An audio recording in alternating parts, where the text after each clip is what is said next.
২ মাস আগে আমেরিকা থেকে বাংলাদেশে আসেন নগরীর পতেঙ্গার ইসলামাবাদ এলাকার মোহাম্মদ জাহেদের স্ত্রী আনোয়ারা সুলতানা তিশা।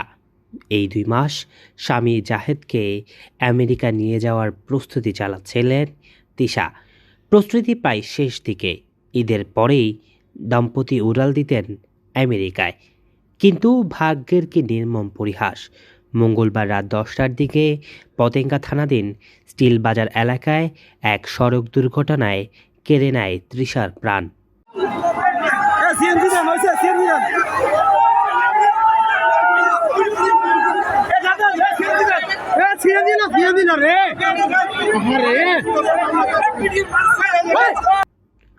ভাগ্যকর্মে যদিও বেঁচে যান তিশার স্বামী জাহেদ।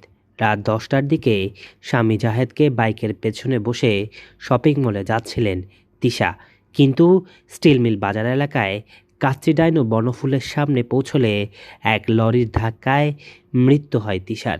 মুহূর্তেই স্বপ্ন শেষ। পরিবারের শোকের ছায়া। স্বামীসহ একসঙ্গে ঈদ করা এবং একসাথে আমেরিকা যাওয়ার স্বপ্ন মুহূর্তেই শেষ। যেহেতু আপনি একটা কভার ব্যাগ এখানে আপনি মোল একটা মার দিয়েছিলেন, কভার ব্যাগ এখানে আপনি গাড়ির ভিতরে যেটা মার দিয়েছিলেন, এটা এখন আমরা এটা বিচার চাই। এটা গাড়িটা একটা পরিপালন করবে, পালা দিতে এটা বিচার চাই আমরা। ২২ বছর বয়সী নিহত আনোয়ারা সুলতানা তিশার চাচা মোহাম্মদ আমিন বলেন, তিশার স্বামী বাইক চালাচ্ছিলেন, পেছনে তিশা বসেছিল।